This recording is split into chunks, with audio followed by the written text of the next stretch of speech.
오늘은 연구할 코드 유니티 수업 1차 시입니다.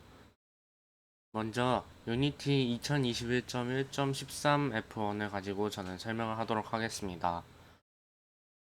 프로젝트 탭으로 가셔서 새로 생성, 2D, 자신이 원하는 프로젝트 이름을 넣어주시고 위치를 설정해주세요. 근데 이 위치에 해당하는 경로 속에는 한글이 들어가 있으면 컴파일이 되지 않는 경우가 있으니 오직 영어와 숫자만을 경로로 가지는 파일을 만들어 주시기 바랍니다.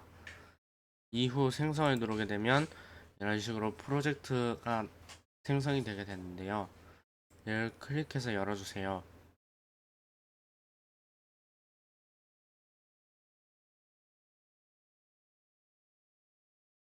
이런 식으로 로딩이 되면서 뜨게 되는데요. 네, 이런 식으로 화면이 뜨게 될 겁니다. 먼저 화면에 있는 UI들부터 익혀보도록 하죠. 상단에 보시면 누가 봐도 재생, 일시정지 이런 버튼이 있을 텐데요. 실제로도 게임을 실행하고 일시정지하는 버튼입니다. 왼쪽에 보이시는 H로 시작하는 탭이 하나 있는데요. 하이어라키 탭입니다. 이 부분은 계층 구조라고도 불리는 탭으로 어떤 장면에 어떤 요소들이 있는지 혹은 어떤 오브젝트들이 있는지 표시를 해주는 부분입니다. 그리고 간단하게 메인 카메라 게임 오브젝트를 선택해 보시면 우측 인터페이스에 메인 카메라의 속성과 그를 변경할 수 있는 창이 뜨게 되는데요. 이처럼 인스펙터는 그 게임 오브젝트 세부적인 속성들을 변경할 수 있게 도와줍니다. 그리고 하단에 보이시는 프로젝트 탭은 파일 탐색기와 같은 역할을 하는데요. 프로젝트 내에서 UI 이미지를 불러오고 이미지를 저장하고 또 프리팹이라고 나중에 배울 또 다른 파일 형태를 저장하는 공간이 되겠습니다. 그리고 프로젝트 탭 옆에는 콘솔 탭이 있는데요. 여기는 컴파일에 관련된 내용이나 자신이 디버그한 내용이 뜨게 될 것입니다. 그리고 화면 정중앙에 격자 표시가 되어 있는 화면이 하나 있는데요. 여기가 우리가 작업을 할 워크스페이스입니다. 그리고 씬 탭 옆에 게임 탭이 있는데요. 이게 실제 화면입니다. 실제 플레이 시 이런 화면으로 뜰 것을 알려주는 탭이고요. 그 오른쪽에 또 에셋 스토어가 있습니다. 이 부분은 다른 유저들이 만들어둔 오브젝트나 모델 혹은 코드를 다운받을 때 쓸 수 있는 사이트라고 보시면 됩니다. 돌아와서 우리는 이 화면을 좀 더 편하게 보기 위해서 오른쪽 상단의 레이아웃을 바꿔주도록 하겠습니다. 보통 2x3를 하기 때문에 이것을 클릭해서 선택해 주도록 하겠습니다. 이렇게 되면은 지저분했던 탭들이 정렬이 된 것을 보실 수가 있는데요.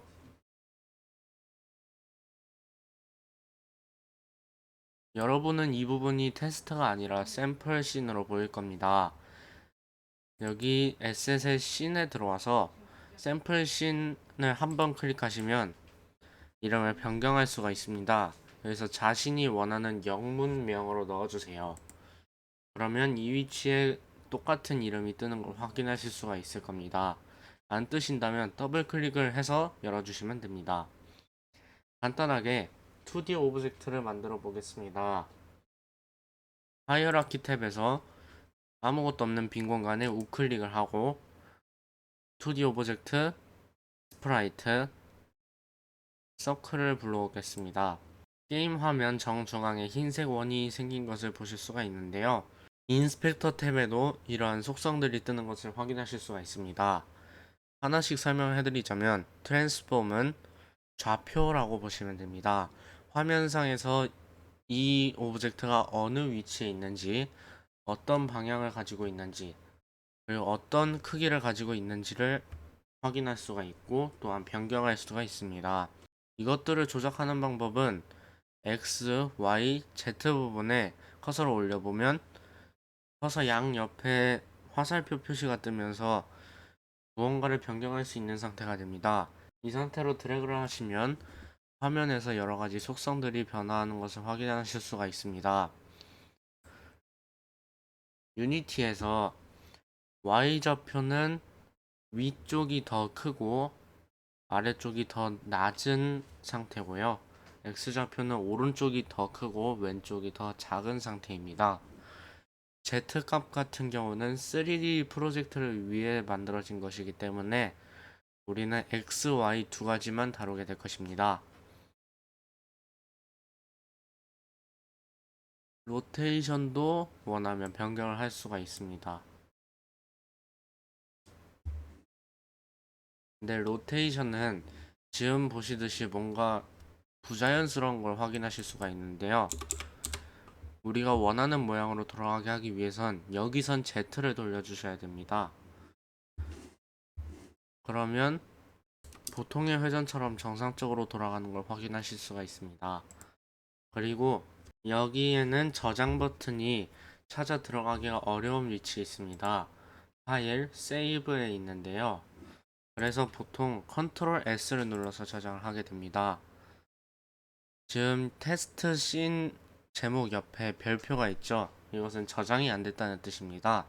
그래서 컨트롤 S를 눌러보면 저장이 된 걸 확인하실 수가 있습니다. 우리는 이 서클이라는 오브젝트를 직접 수치를 변경해 주면서 움직일 수가 있었는데요. 근데 이것은 인게임에선 사용자가 조작을 할 수가 없습니다. 그래서 실제로 플레이를 해보게 되면 플레이 버튼이 파란색으로 변경된 걸 확인하실 수가 있습니다. 이게 플레이가 되고 있는 상태라는 것인데요. 지금 우린 여기서 아무것도 변경을 할 수가 없습니다. 이게 실제 인게임 화면이라고 보시면 됩니다. 이게 작아서 잘 안 보이시는 분들은 플레이를 종료하시고 맥시마이즈 온 플레이를 누르고 다시 플레이를 해보시면 화면이 이렇게 크게 잡히게 됩니다. 자, 그러면 실제 내부에서는 어떠한 조작도 불가능한 상태라는 것을 알았죠? 그럼 내부에서도 조작을 할 수 있게끔 코드를 만들어 보겠습니다. Create Folder 프로젝트 탭에서 Asset 밑에 스크립트라는 폴더를 만들어 주세요. 꼭 이름이 스크립트일 필요는 없지만 스크립트를 따로 분류하여 더 빨리 찾을 수 있도록 가독성을 높인다고 보시면 됩니다.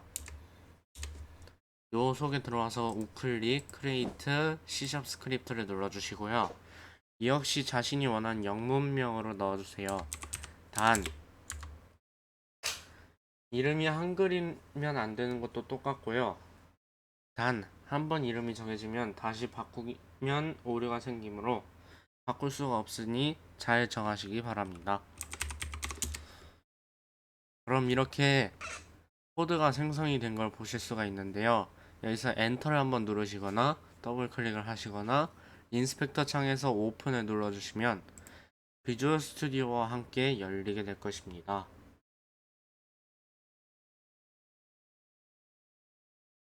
이 작업은 다른 프로그램을 불러오는 작업이기 때문에 상당한 시간이 소요됩니다. 네, 이렇게 불러와지면 정상적으로 코드를 수정할 수 있게 된 겁니다.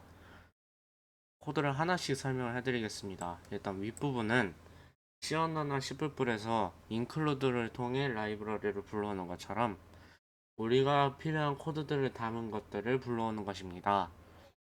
그리고 유니티에서 모든 코드들은 클래스로 취급이 되기 때문에 클래스로 만들어져 있는 걸 보실 수가 있고요. 요 뒤에 붙어 있는 모노 비헤이비어는 유니티를 편집할 수 있게 도와주는 툴이라고 생각하시면 됩니다. 그래서 이것이 없으면 제대로 작동을 하지 않습니다. 그 밑에 스타트 함수와 업데이트 함수가 있는 걸 확인하실 수가 있는데요. 하나씩 설명해 드리겠습니다. 스타트 함수에는 일반적인 코드, 단 한 번만 실행하는 코드고요.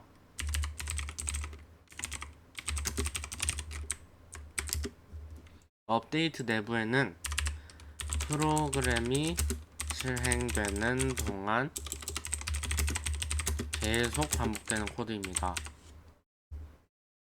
이에 맞춰서 분리를 해서 넣어주시면 코드가 작동하게 되는 겁니다. 일단 먼저 유니티에서 아까 콘솔 탭이 있었죠. 그 탭에 디버그 또는 컴파일 메시지가 뜬다는 것을 알려드렸었습니다. 그럼 여기서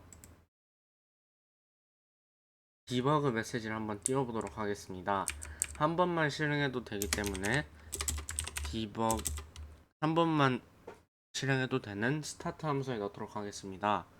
대문자 debug 해서 debug.log 로그 그리고 소괄호를 열어주시면 함수가 불러와지게 됩니다. 그리고 이 사이에 문자열을 넣어주시면 되는데요. 문자열이 아니더라도 변수를 넣어도 상관없습니다. 간단하게 헬로 월드를 출력해 보도록 하겠습니다. 쌍따옴표로 문자열임을 표시해 주시고요. 내부에 헬로 월드 라고 쳐보겠습니다. 유니티에서 코드를 작업할 때는 요 위에 있는 저장 버튼을 누르시거나 컨트롤 S를 눌러서 저장을 하지 않으면 코드가 컴파일도 되지도 않고 실제로 적용되지도 않게 됩니다. 그래서 이에 주의하셔서 저장을 항상 습관화하시기 바랍니다. 자, 이렇게 로딩이 완료가 되면 서클로 다시 들어가셔서 이 테스트를 그대로 드래그해서 끌고 오세요. 그러면 이렇게 컴포넌트가 생기면서 스크립트가 적용이 되게 됩니다. 그 후 플레이 버튼을 눌러보면 하단에 콘솔 창을 열어보면 헬로 월드라고 뜨는 게 확인되실 겁니다. 그리고 콘솔 창을 열어보시면 헬로 월드라고 뜨는 게 확인이 되실 것입니다. 이처럼 디버그는 콘솔 창에 디버그 메시지를 띄워줄 수 있는 명령어입니다.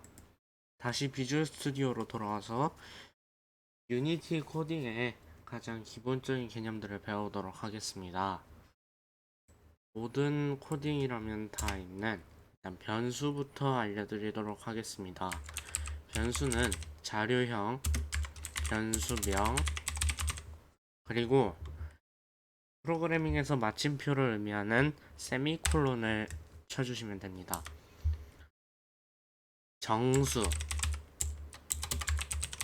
정수란 마이너스 1, 마이너스 2 또는 0, 1, 2 이런 친구들을 말하고요.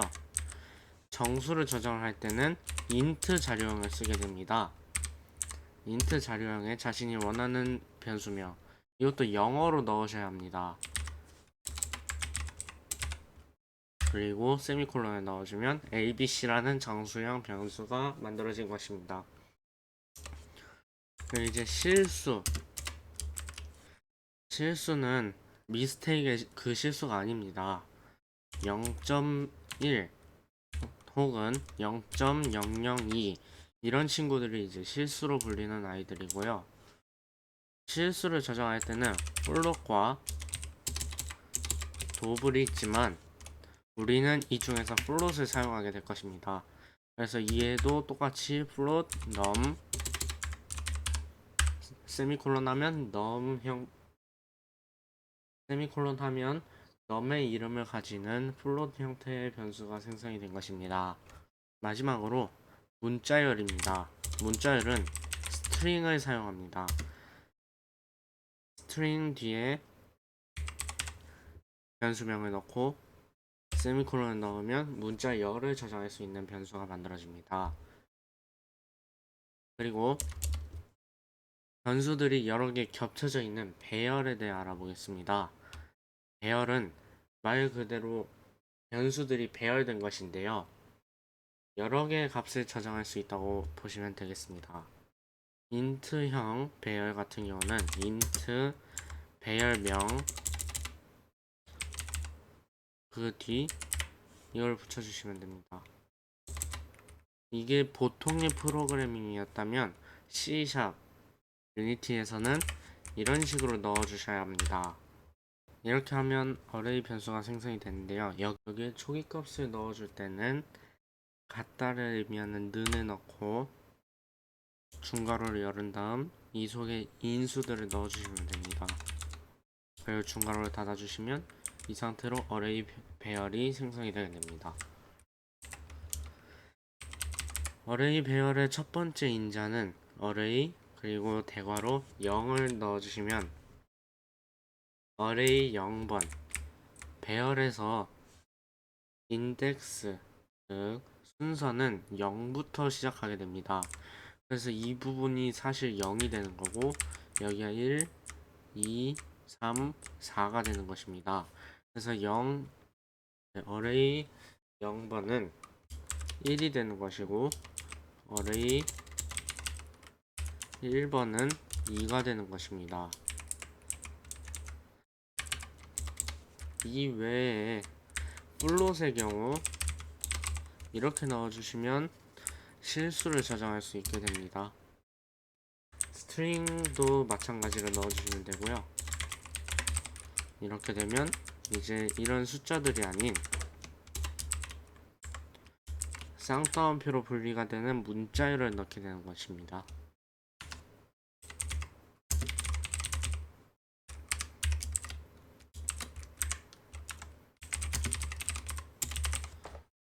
이런 식으로 저장을 할 수 있게 됩니다. 간단하게 이를 확인해 보기 위해서 디버그를 사용해 보도록 하겠습니다.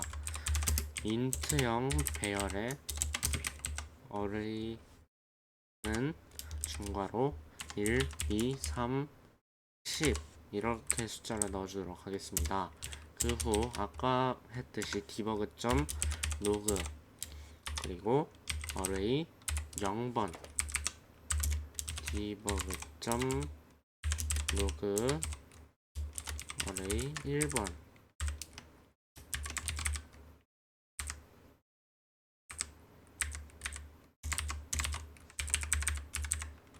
2, 3 이러면 총 4개의 인자들이 전부 다 출력이 되게 되겠죠? 저장을 해서 확인을 해보도록 하겠습니다.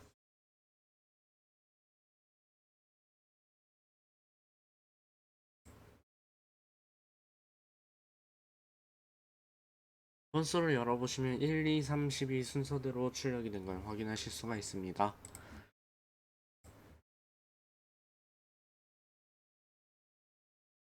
배열과 변수가 앞으로 우리 코딩에 있어서 가장 중요한 부분이 될 것입니다. 그리고 연산자에 대해서 알아보도록 하겠습니다. 보통 사칙 연산하면 덧셈, 뺄셈, 곱셈, 나눗셈이 생각이 나는데요. 그것들도 여기에 전부 있습니다. 플러스를 그대로 넣어서 덧셈을 하고 전부 마이너스 곱하기 나누기를 사용할 수 있습니다. 이 외에도 퍼센트를 입력하여 나머지 연산을 할 수도 있습니다. 얘네들을 사용하는 방법은 매우 간단합니다. 간단하게 변수를 하나 만들어 주도록 하겠습니다. abc가 제일 처음에 초기 값을 0을 가질 때 abc는 abc 플러스 1 이렇게 되면 abc의 값은 1이 되게 되는 것입니다. 여기에 곱하기를 넣을 수도 빼기를 넣을 수도 나눗셈을 넣을 수도 나머지를 넣을 수도 있습니다. 연산자는 이렇게 사용하시면 됩니다. 이러한 연산을 좀 더 간편하게 한 것이 바로 이런 형태의 연산자들입니다. abc 플러스는 1 이렇게 되면 abc 변수에 1을 더해주게 되는 연산을 간소화시킨 것이 됩니다. 이 외에도 빼기, 곱하기, 나누기도 가능합니다. 물론 나머지 연산도 가능하겠죠. 이제 반복문에 대해서 배워보겠습니다. 반복문은 기본적으로 이 업데이트 내부에도 반복문이 있지만 for은 while문을 주로 사용합니다. while문 같은 경우는 안에 조건식이 들어가게 되는데요. 조건식은 무엇이 같은지 혹은 같지 않은지, 이상인지 이하인지, 초과인지 미만인지 등을 파악할 수 있는 식을 통틀어서 말합니다. 간단하게 같은 걸 파악할 때는 1은 1이다 이럼 참이 되는 것이고요.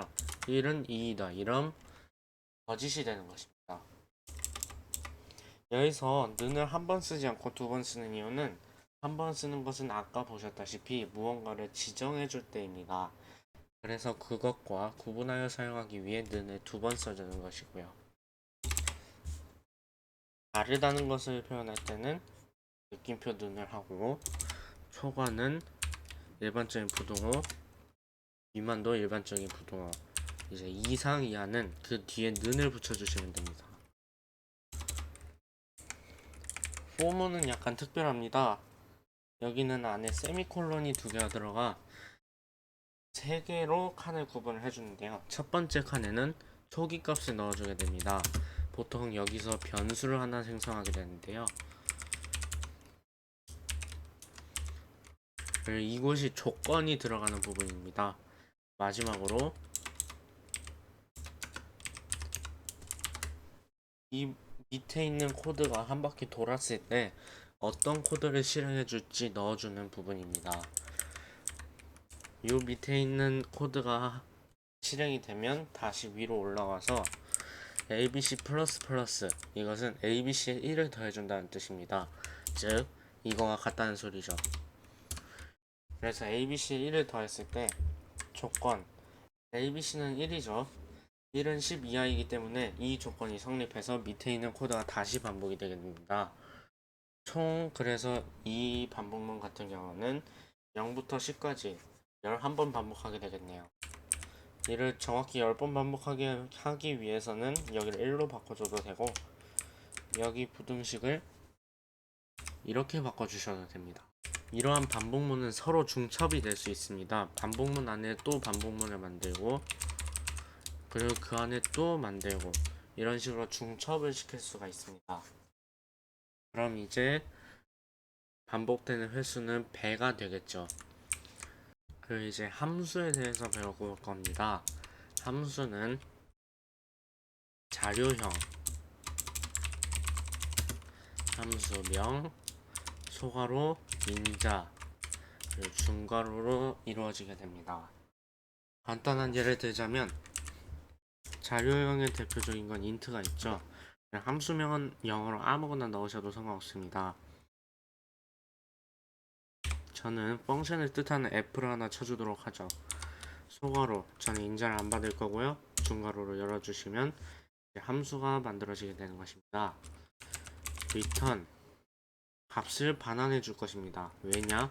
우리는 앞에서 int를 자료형으로 내세움으로써 정수를 반환해 줄 것이라고 미리 예고를 했습니다. 그래서 함수 내에서 반환을 해줘야만 컴파일이 정상 작동하게 됩니다. 이렇게 되면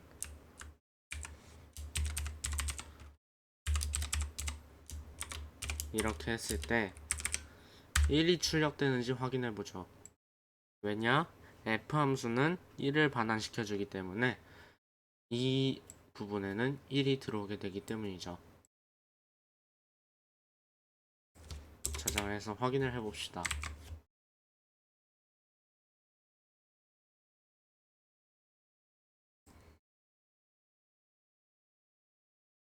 1이 출력되는 게 보이시죠? 함수는 이렇게 무언가를 반환해 줄 때 사용되며 이 사이에 코드들을 넣어서 어떠한 코드들이 중복돼서 사용될 때 그 중복되는 부분을 줄여주는 역할을 하게 됩니다.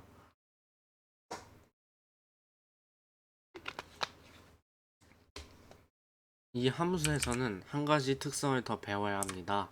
바로 퍼블릭이라는 특성인데요. 이렇게 자료형 앞에 퍼블릭을 넣어주게 되면 다른 코드나 게임 내부에서 또 다른 게임 오브젝트들이 이 코드를 가지고 있는 게임 오브젝트에서 이 코드 속으로 들어와서 이 함수를 실행할 수가 있게 됩니다. 즉 외부에서 접근이 가능하게 되는 것이죠. 하지만 이걸 떼게 되면 외부에서는 접근이 불가능해지게 됩니다. 그래서 퍼블릭을 쓰는 게 훨씬 더 편하고 좋다고 생각하실 수도 있지만, 게임의 해킹 혹은 앱의 해킹을 대비하기 위해서는 보안상의 문제로 퍼블릭은 자주 사용하지 않는 것이 좋습니다.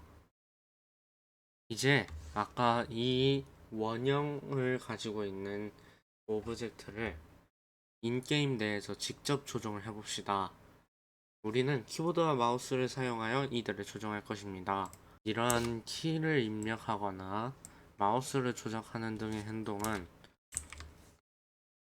한 번만 실행되어서는 안 되고 계속해서 반응을 해줘야 되기 때문에 업데이트 내에 넣어주도록 하겠습니다. 우리는 조건문을 사용할 것입니다. 조건문은 이 안에 있는 조건이 참일 때 이 속의 코드를 실행해준다 라는 뜻이고요. 이 뒤에 s가 붙게 되면 위의 조건이 아닐 경우에 이곳으로 들어오게 됩니다. 그러면 키보드에 입력을 받아보도록 하죠. 대문자 i를 넣고 인풋을 치고 any key down을 넣어주도록 하겠습니다. 그렇게 되면 아무 키나 눌렸을 때 이 조건이 참이 되므로 요 속에 있는 코드를 실행해 주게 될 것입니다. 테스트를 해보도록 하죠. 네, 간단히 100을 출력하도록 해보겠습니다.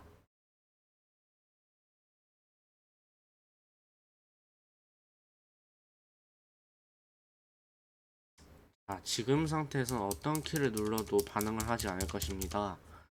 여기 파란색으로 표시되어 있는 게임 탭을 한번 눌러주신 후 이렇게 키를 조작해 주시면 100이 뜨는 것을 확인하실 수 있습니다. 그런데 한 번만 떴다고 의아해 하실까봐 오른쪽에 몇 번 떴는지도 친절히 설명을 해주고 있습니다. 이 기능은 여러분의 컴퓨터에서도 작동하는 기능이 참고하시기 바랍니다. any 키 다운이 있었으면 특정 키를 어떤 게 눌렸는지 확인할 수 있는 것도 있겠죠. get key down 가 눌렸을 때인데 이 속에는 어떤 키가 눌렸는지를 정보를 줘야 합니다. 키 코드라는 데에서 우리는 정보를 받아와 줄 건데요. 키 코드 점 escape는 ESC를 뜻하고요. 스페이스는 스페이스바, 리턴은 엔터, 백스페이스, 다운 에러, 아래 방향 화살표가 되겠죠. 그러면 간단히 A를 눌렀을 때를 확인해 보도록 하겠습니다. A가 눌렸을 때 작동을 하는지 확인을 해 보도록 하죠.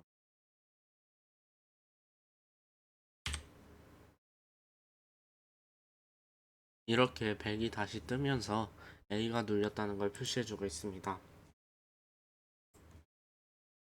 A가 이렇게 됐다는 건 또한 Escape도 이렇게 있다는 건 키보드에 있는 아무 키나 전부 다 입력을 받을 수 있다는 뜻이 되겠죠. 여러분들이 자주 하시는 W 혹은 A, S, D도 이곳에 물론 있고요. 여기서 get key down은 한 번만 들어오게 되는 조건입니다. 딱 눌렸을 때 그때만 반응하게 되는데요. 그래서 다운을 없애면 누르고 있는 동안이 되고 업을 넣어주면 눌렀다 뗐을 때가 되는 것입니다. 우리는 W를 받을 것인데 이걸 누르고 있는 동안 이동하게 할 것이기 때문에 get 키를 넣어주도록 합시다. 그리고 우리는 게임 오브젝트에서 좌표 값을 받아야 합니다. 그러기 위해선 게임 오브젝트 점 트랜스폼, 이게 좌표를 나타내는 요소죠. 아까 인스펙터에서 보셨듯이 이렇게 잡혀있는 트랜스폼이 우리가 가져올 트랜스폼에 해당합니다. 점 트랜슬레이트, 우리는 유니티에 있는 기본적인 함수를 통해서 이동을 시켜주겠습니다. 트랜슬레이트는 관소이나 가속도를 고려해서 이동시켜주는 함수입니다. 이 속에는 벡터3라는 것을 넣어줘야 되는데요. 우리는 벡터3를 가지고 있지 않으니 새로운 벡터3를 만들어서 그 속에 값을 넣어주도록 합시다. 첫 번째 인자는 x고요. 두 번째 인자는 y, 세 번째 인자는 z입니다. 우리는 W키를 누르면 위로 이동할 것이기 때문에 y 값을 바꿔주도록 하죠. 그럼 x는 건드릴 필요가 없으니 0. 두 번째 눌렀을 때 5씩 이동하도록 하겠습니다. 그리고 z는 넣어주셔도 되고요. 안 넣어주셔도 상관이 없습니다. 그리고 세미콜론을 넣어주시면 코드는 완성됐습니다.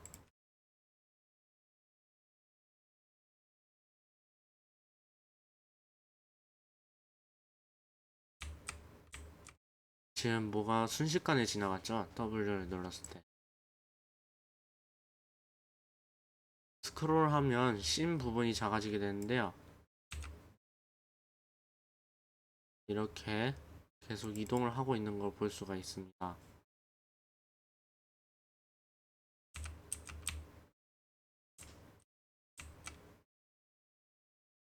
요 오른쪽에 있는 좌표계를 보시면 얼마나 빨리 올라가는지 감이 잡히실 텐데요.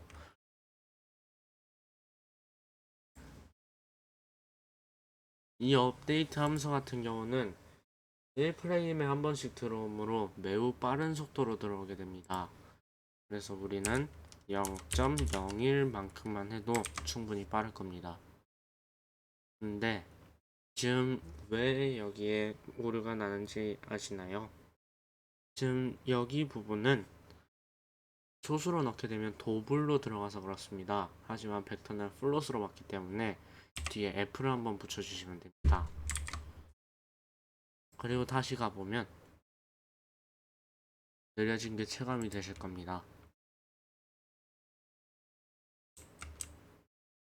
천천히 움직이는 게 보이시죠? 근데 위로 올라가기만 하지 양 옆으로 못 가죠? 이것을 응용해서 만들면 됩니다. 이것을 3번 더 만들어 주신 다음 W, S, A, D에 각각에 넣어 주시면 되는데 S는 W와 반대 방향으로 가야 하므로 마이너스를 넣어 주시면 됩니다. 그리고 A 같은 경우는 Y는 움직이지 않고 X만 뒤로 이동을 할 것이기 때문에 이렇게 넣어 주시고요. D는 그 반대로 해주시면 되겠습니다. 그러고 나서 다시 가서 확인을 해보면 우리가 원하는 대로 동작을 하게 될 것입니다.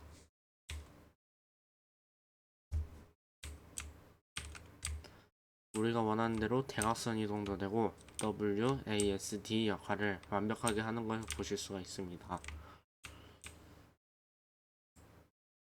우리는 아까 새로운 벡터를 만들어서 값을 넣어주었죠.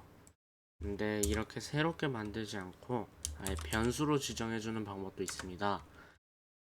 인트나 플롯 대신 벡터3를 자료형으로 넣으시고 변수를 넣으신 후 세미콜론을 누르시면 됩니다. 근데 초기 값을 설정해줘야 되니 요 사이에 는을 넣고 이 친구도 마찬가지로 new vector3 그리고 소괄호 해서 값을 넣어주셔도 됩니다. 근데 현재 타원형만 있어서 뭔가 밋밋하고 파란색이 있어서 칙칙한 감이 있죠. 파란색 배경을 바꾸기 위해서는 메인 카메라로 이동하셔서 백그라운드 컬러를 바꿔주시면 되겠습니다. 저는 단순하게 흰색으로 해볼게요. 서클은 컬러를 검은색으로 바꾸고요. 근데요, 이 서클의 모양 또한 바꿀 수가 있습니다. 파일 탐색기를 열어서 아무 이미지나 찾아서 이걸 드래그해서 넣어주시면 이미지가 들어가게 됩니다. 근데 우리는 스크립트에 이미지를 넣어서는 안 되겠죠? 이 친구를 에셋으로 일단 빼주신 다음 여기서 폴더를 하나 더 만들어서 이미지라고 이름 짓도록 하겠습니다. 그럼 역시 비어 있는데요. 여기에 사진을 넣어 주시고요. 이 이미지를 한번 클릭하시면 인스펙터에 이런 창이 뜨게 됩니다. 텍스처 타입이 스프라이트 2D and UI로 뜨는지 확인하시고요.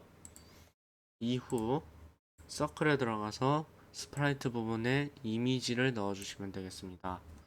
근데요, 지금 이렇게 검은색으로 뜨고 있죠? 검은색으로 뜨는 이유는 검은색으로 우리가 덧칠을 해버렸기 때문입니다. 그래서 흰색으로 넣어주시면 완벽하게 보이는 게 확인되실 거고요. 이를 다시 플레이를 해보면 우리가 넣은 그림이 화면상에서 돌아다니게 됩니다. 원하시면 이 오브젝트의 이름 또한 바꿀 수가 있는데요. 저는 코더라고 이름 짓도록 하겠습니다. 이 이름 옆에 보이는 체크박스는 이 오브젝트를 활성화할지 비활성화할지를 선택해주는 부분입니다. 비활성화해주게 되면 요 속에 있는 코드들도 전부 다 비활성화되므로 이것은 사용할 때 주의를 하셔야 되는 점입니다. 이렇게 움직이는 것도 해봤는데요. 그럼 이제 마우스를 눌러서 조작을 해보도록 하겠습니다. 역시 인풋인데요. 겟 마우스 버튼, 겟 마우스 버튼 다운, 겟 마우스 버튼 업이 보이실 겁니다. 이 중에 하나를 선택해서 엔터를 쳐주시면 이렇게 들어가게 되는데요. 이것도 버튼 정보를 넣어줘야 되는데요. 좌클릭은 0, 1 버튼은 1, 우클릭은 2가 되겠습니다.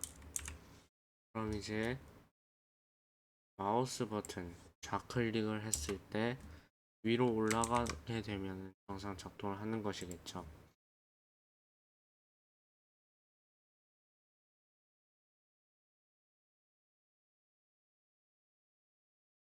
예, 누른 대로 올라가는 게 보이실 겁니다.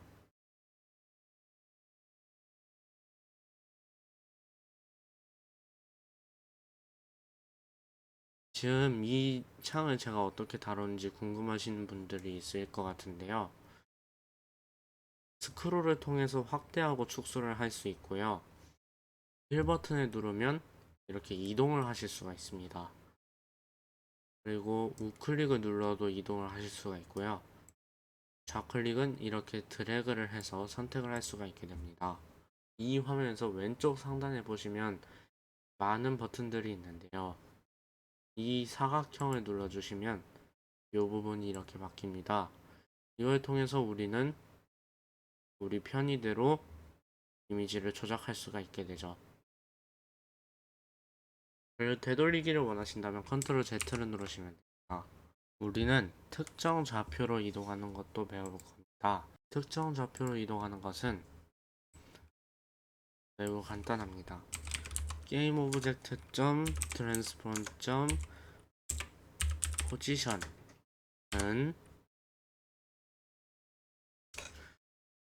벡터 3 점 move toward 이 함수를 불러와 주시고요. 지금 현재 자신이 있는 위치에서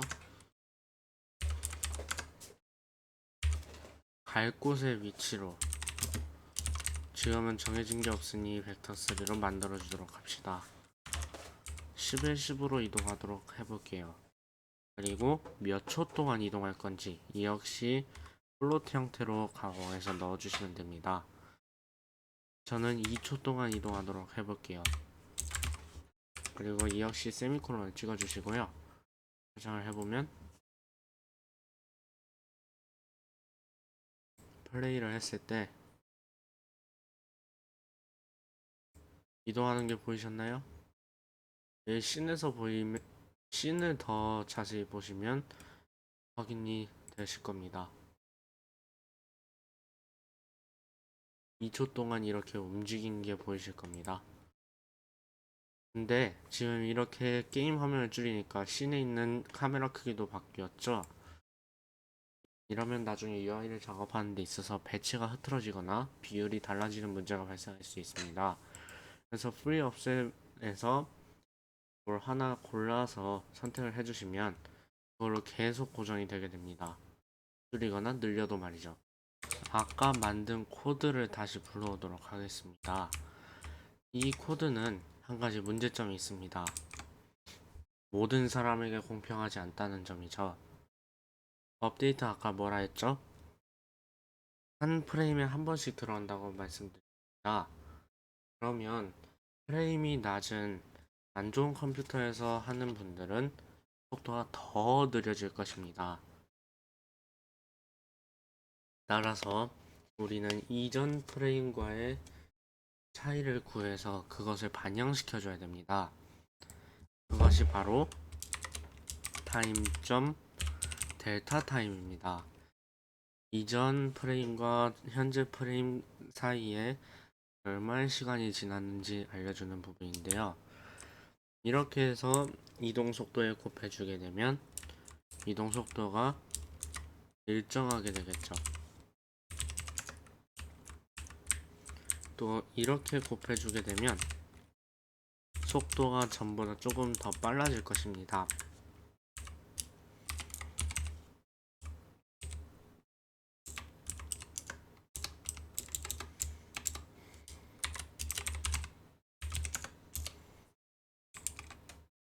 이렇게 하고 저장을 하고 실행을 해보겠습니다. 지금 보시면 이동을 하고 있는진 잘 안 보이지만 우측의 좌표기를 보시면 꾸준히 위로 올라가고 있습니다. 속도가 매우 느려졌죠. 그러면 이 값을 변경을 해주시면 됩니다. 보통은 1로 잡으면 보통 알맞는 속도가 나오게 됩니다. 이보다 더 빠르게 해야 된다면 저 값을 더 높이시면 되고요. 플레이를 해보시면 델타 타임을 넣기 전과 비슷한 모습을 띠게 되죠. 오히려 더 느려졌을까요? 더 느려졌을지는 몰라도 이렇게 되면 모든 플레이어가 동일한 속도를 가지게 되는 것입니다. 즉 공평한 게임이 된 것이죠.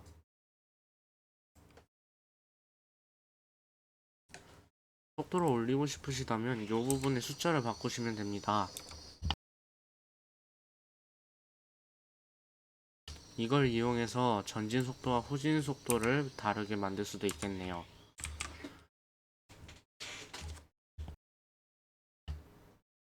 이렇게 하고 실행을 해보면 위로 올라가는 속도는 상대적으로 더 빠를 겁니다. 내려오는 속도는 느리지만요. 물론 좌우 이동은 여전히 1인이 더 느리죠.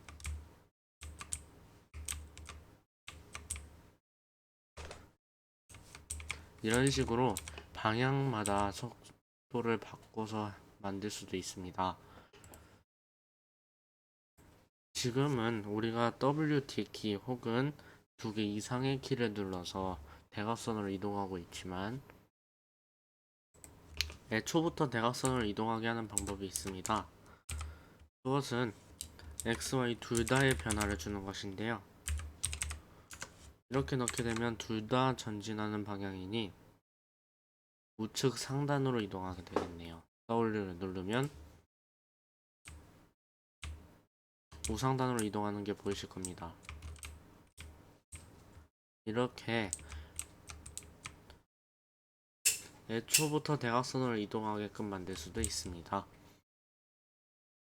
이 둘의 수치를 조금씩 세부적으로 변경하게 되면 각도도 설정할 수 있겠네요. 이렇게 해서 이동시키는 코드를 배웠습니다. 이 코드들을 이용해서 WASD 키로 조정하는 플레이어와 방향키로 조정하는 플레이어 총 2개의 오브젝트를 조정할 수 있도록 해보세요. 이것도 만드신 분들은 키를 한 번만 누르면 자동으로 몇 초간 이동하는 자동 이동 코드도 한번 만들어 보세요. 오늘 수업은 여기까지입니다.